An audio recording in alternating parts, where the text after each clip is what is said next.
Hello friends, स्वागत है आपका हमारे यूट्यूब चैनल क्लिक गुरुजी में। इस वीडियो में हम बुद्धि के चैप्टर को डिस्कस कर रहे हैं। बुद्धि से इस चैप्टर से बहुत सारे क्वेश्चंस बनते हैं आपके यूपी टेट, सी टेट और सुपर टेट में, या जितने भी स्टेट टेट हैं उसके लिए बहुत यूज़फुल है। आप प्रीवियस ईयर के पेपर को, किसी भी पेपर को आप उठा के देख लीजिए, बुद्धि से बहुत सारे क्वेश्चंस बनते हैं। ठीक है, तो इस वीडियो में हम बुद्धि के सिद्धांत को डिस्कस करेंगे। बुद्धि के काफ़ी सारे सिद्धांत हैं, अलग अलग मनोवैज्ञानिकों ने अपने अपने सिद्धांत दिए हैं। तो चलिए स्टार्ट करते हैं। आप हमारे इस वीडियो में अंत तक बने रहिएगा हमारे साथ, और हमारे साथ आप नोट्स भी बनाते चलिएगा। अगर वीडियो आपके लिए यूज़फुल रहे तो आप हमारे चैनल को सब्सक्राइब, वीडियो को लाइक और शेयर करना मत भूलिएगा। चलिए वीडियो स्टार्ट करते हैं। तो पहला सिद्धांत है आपका ठोस तरल बुद्धि का सिद्धांत। ठोस तरल बुद्धि का सिद्धांत, ठोस तरल बुद्धि के सिद्धांत में इन्होंने क्या बताया है कि बुद्धि के प्रकार बता दिए हैं। एक तो तरल बुद्धि और एक ठोस बुद्धि। भाई ठोस और तरल बुद्धि जो है उसकी बुद्धि के प्रकार हैं। ठीक है, तो बुद्धि के प्रकार में एक तरल बुद्धि कर दी और एक ठोस बुद्धि कर दी। तरल बुद्धि को ही अनिश्चित बुद्धि कहा गया, तरल बुद्धि को अनिश्चित बुद्धि कहा गया, और ठोस बुद्धि को निश्चित बुद्धि कहा गया। याद रखिए, तरल बुद्धि को अनिश्चित बुद्धि कहा गया और ठोस बुद्धि को निश्चित बुद्धि कहा गया।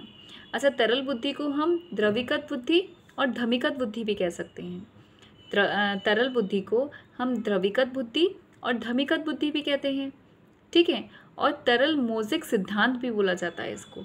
तरल मोज़िक सिद्धांत मतलब एक एक आप देख लीजिए सीडीपी में क्या होता है कि एक नाम से एक जो वो है प्रकार है या जो भी है, आपके कितने कितने नाम हैं उसमें, तो इसी में कन्फ्यूज़न क्रिएट हो जाता है। तो भाई तरल बुद्धि है, तरल कोई भी तरल पदार्थ होगा वो एक फिक्स्ड अवस्था में तो होगा नहीं, तो वो क्या होगा, अनिश्चित होगा, निश्चित नहीं है वो, अनिश्चित बुद्धि। लेकिन एक ठोस बुद्धि जो होगी तो वो एक ठोस प्रकार है उसका, तो वो निश्चित बुद्धि हो गई। अच्छा, तरल बुद्धि को हम क्या क्या नाम से जाने जाते हैं, तो भाई द्रवीकृत बुद्धि और धमीकृत बुद्धि भी कहा जाएगा। और GF से क्या है, जनरल फैक्टर है, जनरल फैक्टर। और GC से क्या है, जनरल क्रिस्टल है, जनरल क्रिस्टल, जनरल फैक्टर। इसको तरल मोज़िक सिद्धांत के नाम से भी जाना जाता है। चलिए आगे बढ़ते हैं। अच्छा, तरल बुद्धि के बारे में आप देख लीजिए कैसी बुद्धि होती है ये। तो ये बुद्धि जो होती है जन्मजात होती है। ये बुद्धि जन्मजात एवं प्राकृतिक तत्व है। ये बुद्धि जन्मजात और प्राकृतिक है, मतलब अपने आप है, ये बाय बर्थ है, इसमें कोई कहीं से कुछ अर्जित नहीं करी गई है।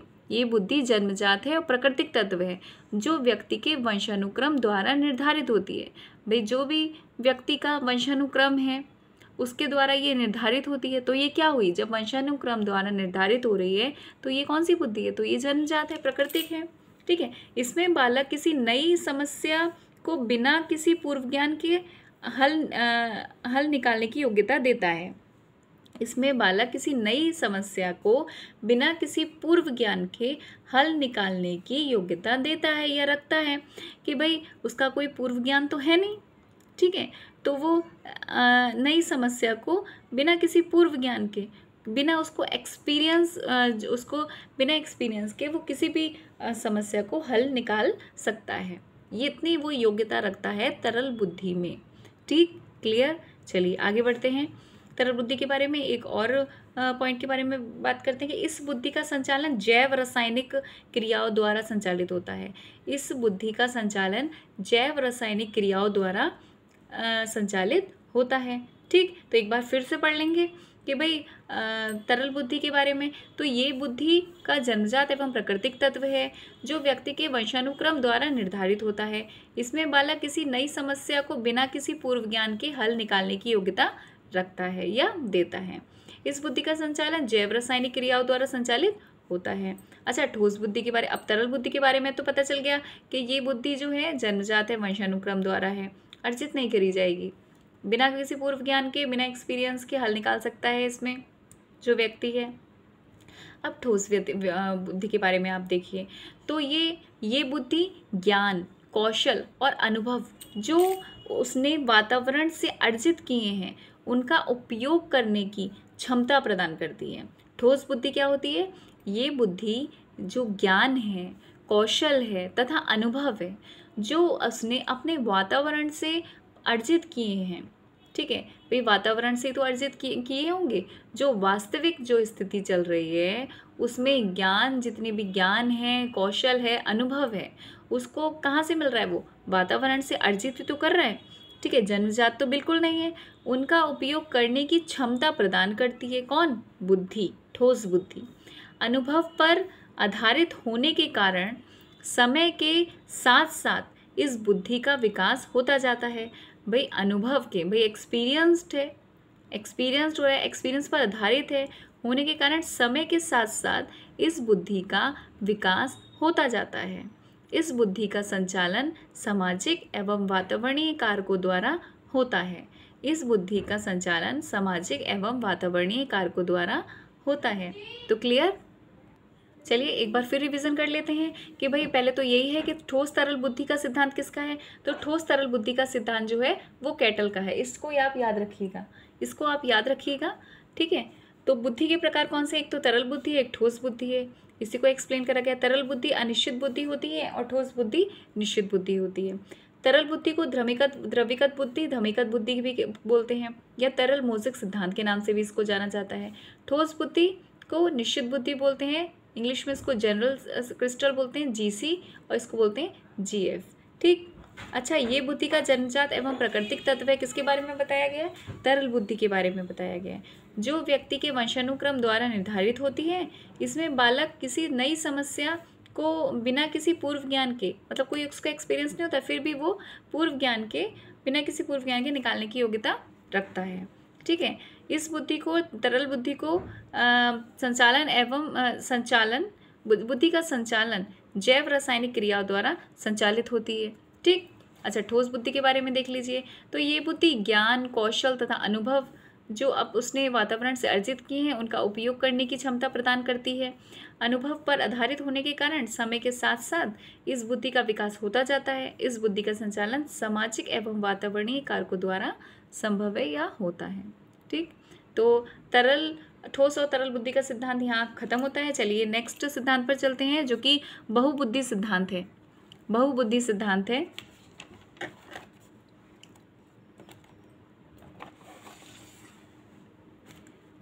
बहुबुद्धि सिद्धांत है। तो बहुबुद्धि सिद्धांत के बारे में क्या है? तो इस सिद्धांत का प्रतिपादन 1983 में हार्वर्ड गार्डनर ने किया था।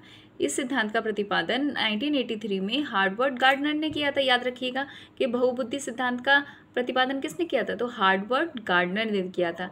कब किया था? 1983 में किया था। कब किया था? 1983 में किया था। इन्होंने मूल रूप से बुद्धि के 7 तत्व बताए हैं। ध्यान रखिएगा, इन्होंने मूल रूप से बुद्धि के 7 तत्व बताए हैं। फिर से एक बार, इस सिद्धांत का प्रतिपादन 1983 में हार्वर्ड गार्डनर ने किया था। इन्होंने मूल रूप से बुद्धि के 7 तत्व बताए हैं। 1998 में इन्होंने संशोधन कर 8वां तत्व जोड़ा। 1998 में संशोधन कर 8वां पद जोड़ा इन्होंने, ठीक, हार्वर्ड गार्डनर ने। अच्छा, इन्होंने 2000 में क्या करा? 2000 में इन्होंने पुनः संशोधन किया। 2000 में इन्होंने 1998 में एक बार संशोधन किया। पहले तो 7 तत्व बताए, फिर इन्होंने 1998 में क्या करा? संशोधन कर दिया, फिर 8वां तत्व को जोड़ दिया। अब क्या करा? 2000 में इन्होंने पुनः संशोधन किया, फिर से एक बार संशोधन किया, और इन्होंने बुद्धि के 9 तत्व बताए। अब वो 9 तत्व कौन कौन से हैं, तो यहाँ पर डिस्कस करते हैं उन 9 तत्व को। 9 तत्व बताएं। चलिए कौन कौन से 9 तत्व हैं उसको देख लेते हैं। तो पहला है भाषाई बुद्धि। भाषाई बुद्धि किन किन की बताई गई है? तो लेखक की, कवि की, अधिवक्ता की और शिक्षक की। लेखक की, कवि की, अधिवक्ता की और शिक्षक की भाषाई बुद्धि बताई गई है। भाई सही भी बात है, लेखक हैं, कवि हैं, अधिवक्ता हैं, शिक्षक हैं, उनकी भाषाई बुद्धि होती है, ठीक है। अब इन्होंने तार्किक बुद्धि में इन्होंने गणितज्ञ रखे हैं और वैज्ञानिक रखे हैं, ठीक है।